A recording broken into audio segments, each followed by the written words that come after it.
مخاطبین از رسانه پشت ماجرای فیلم استاندار سابقه یادتونه تیم زنه میگه که منم داشتونی رو های گلزار جابجا.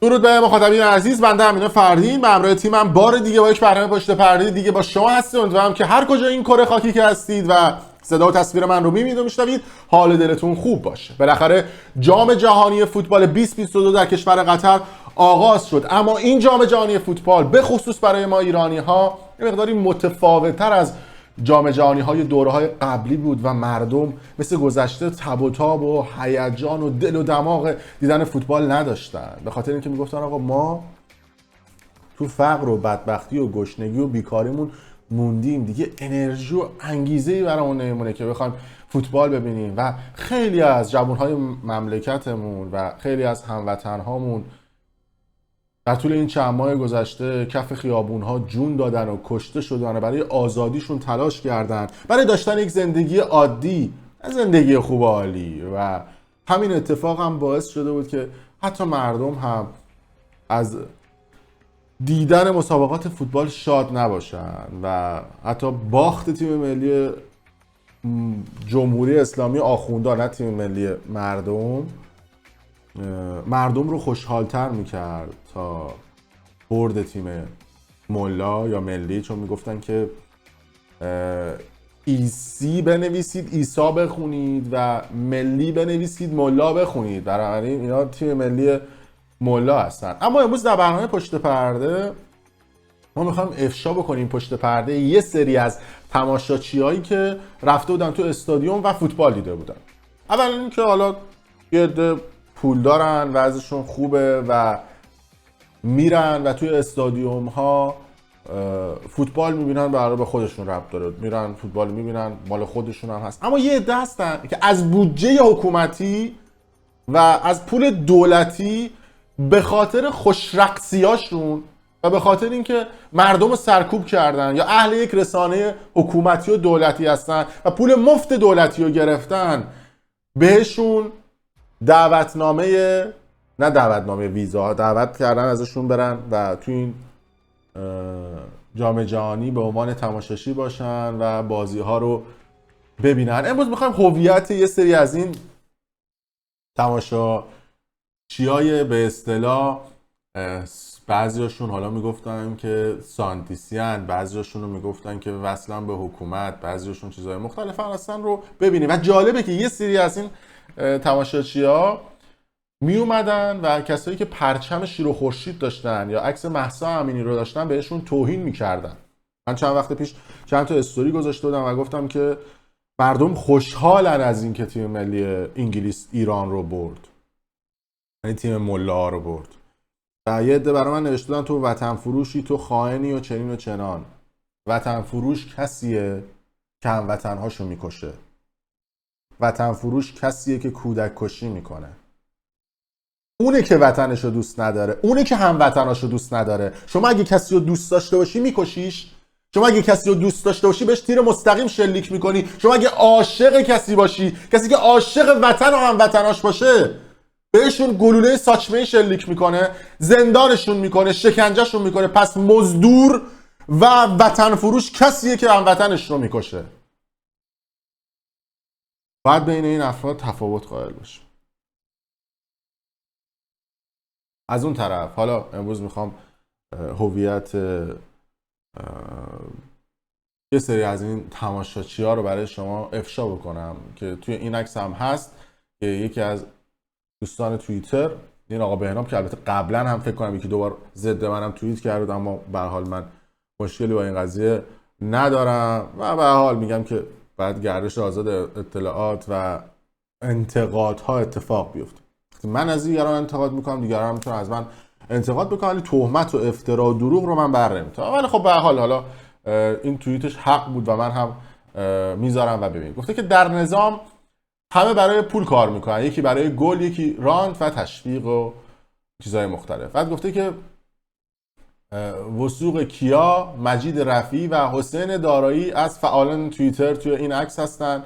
محمد نسیمی مدیر روابط عمومی هلال احمر که رفته در جام جهانی قطعا با بودجه دولتی. دانیال معمار سردبیر روزنامه همشهری، روزنامه‌ای که حسابی خوشرقصی میکنن برای اون حکومت. علی رجبی سردبیر خبرگزاری سردبیر خبرگزاری مجلس.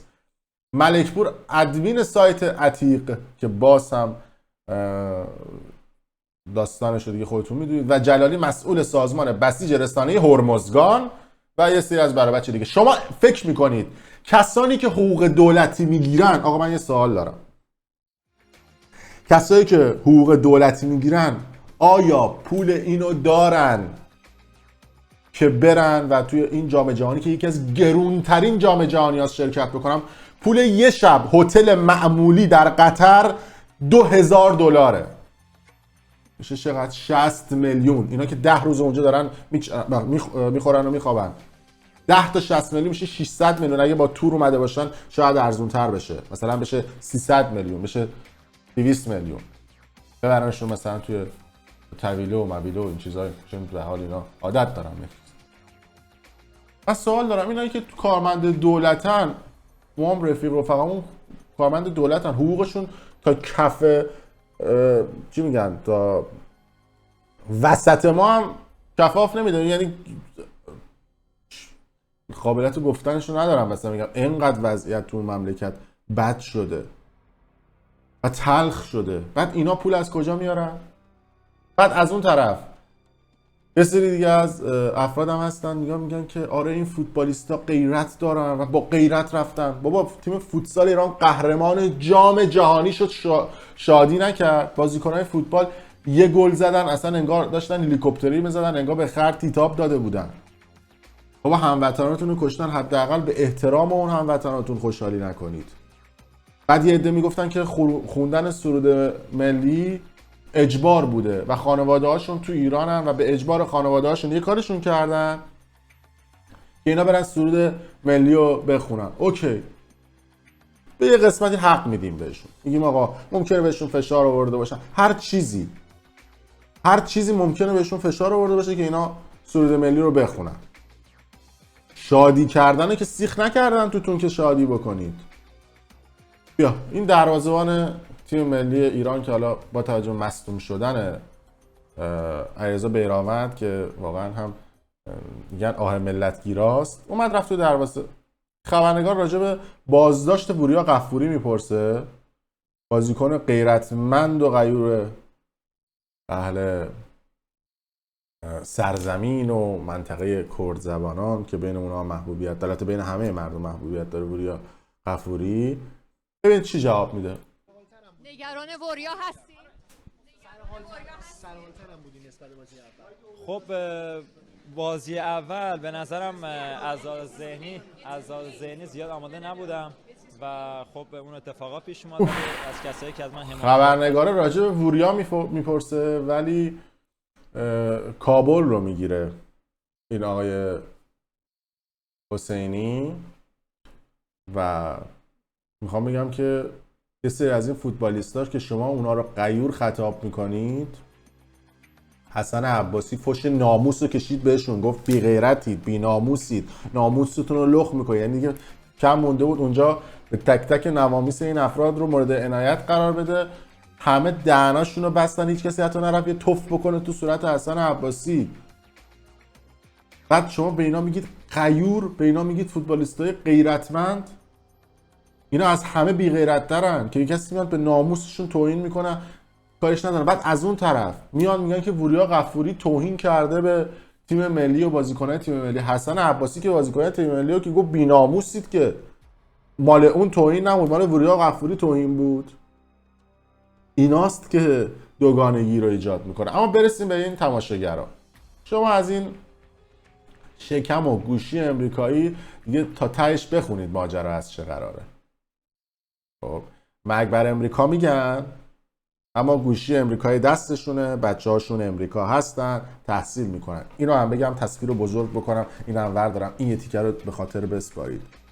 به زودی افشاگری خواهیم داشت از تک تک مسئولان جمهوری اسلامی که در خاک امریکا حساب دارن یا در خاک امریکا خونه و زندگی دارن یا بچه هاشون در خاک امریکاست. منتظر این افشاگری ما باشید. از جواد ظریف و معصوم ابتکار بگیر بیا پایین. تک تک باند دولتی های در امریکا بودجه بگیر.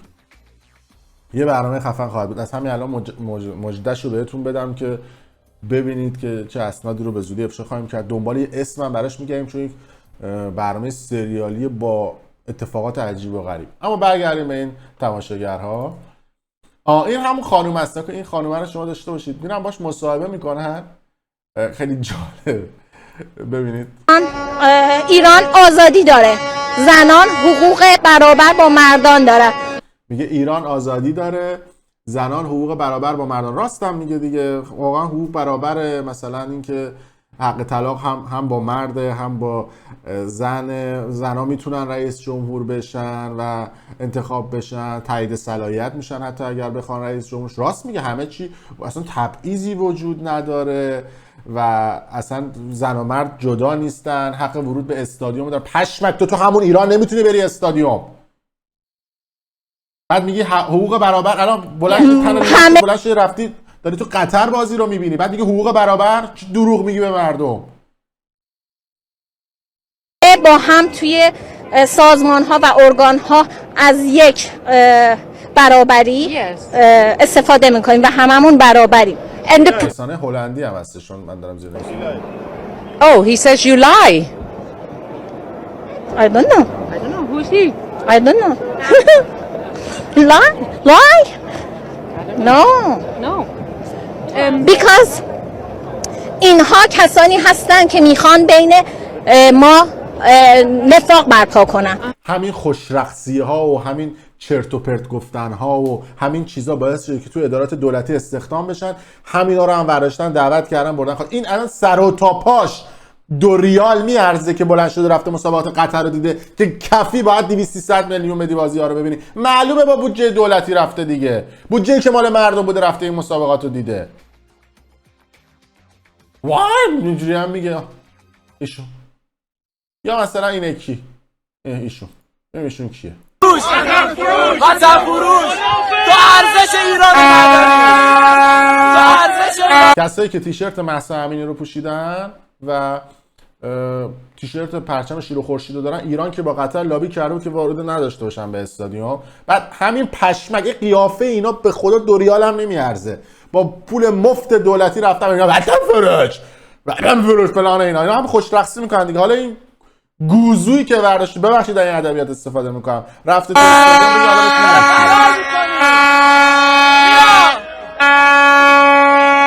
حالا خود قیافه جغی ها، یعنی همینا رو شب میره تو هتل باشون تصویرسازی میکنه جغ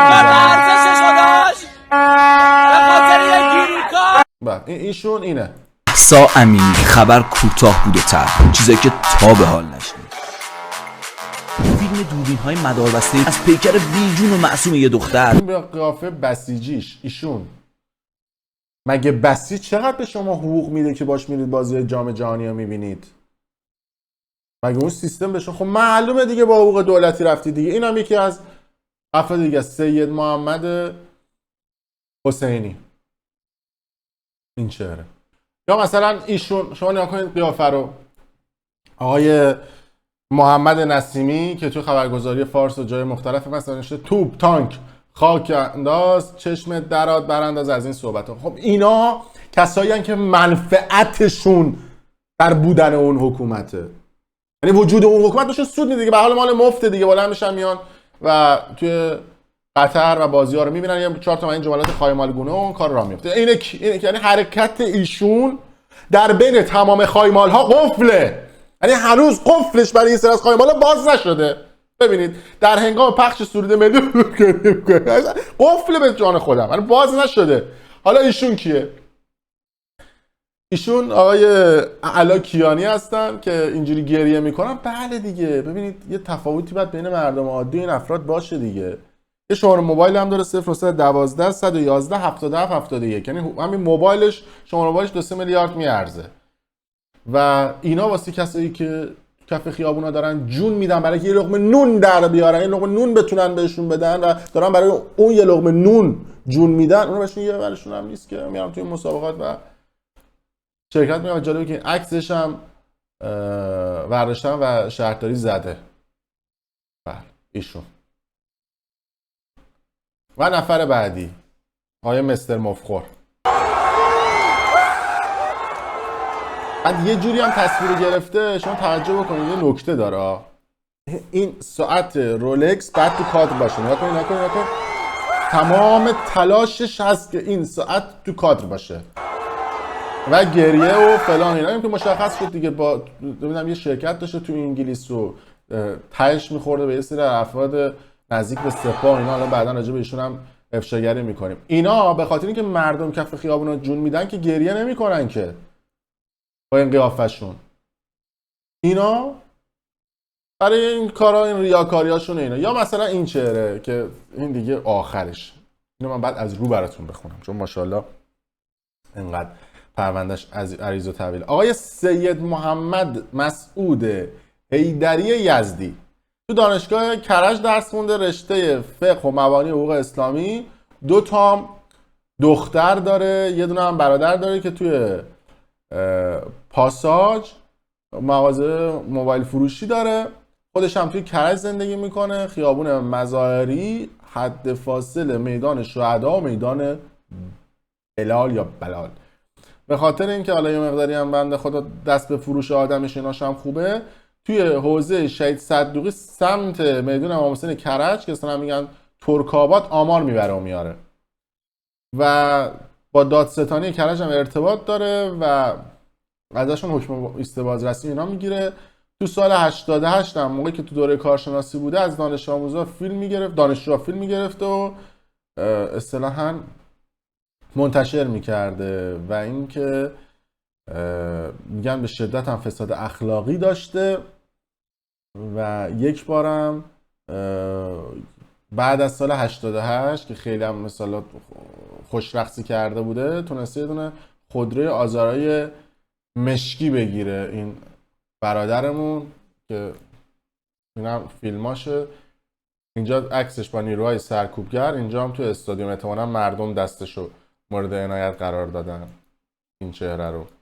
میخوام به شما بگم که یه سری از این تماشاگرها حالا خیلی هم اصلا جا موندن. حالا توی قسمت‌های بعدی افشاگری میکنیم راجع به تماشاگرها و کسانی که با رانت و مزایای دولتی رفتن توی قطر و جالبه که کسی از آدم‌ها رو هم مسخره میکنن و راجع به اونها بیشتر افشاگری میکنیم. در صورت مرسی که تا این لحظه ما بودید. اگر دوست داشتید کانال یوتیوب برنامه پشت پرده رو سابسکرایب کنید، ویدیو رو لایک کنید و برام هم اگه خواستید کامنت بذارید و ممنون که تا این لحظه با ما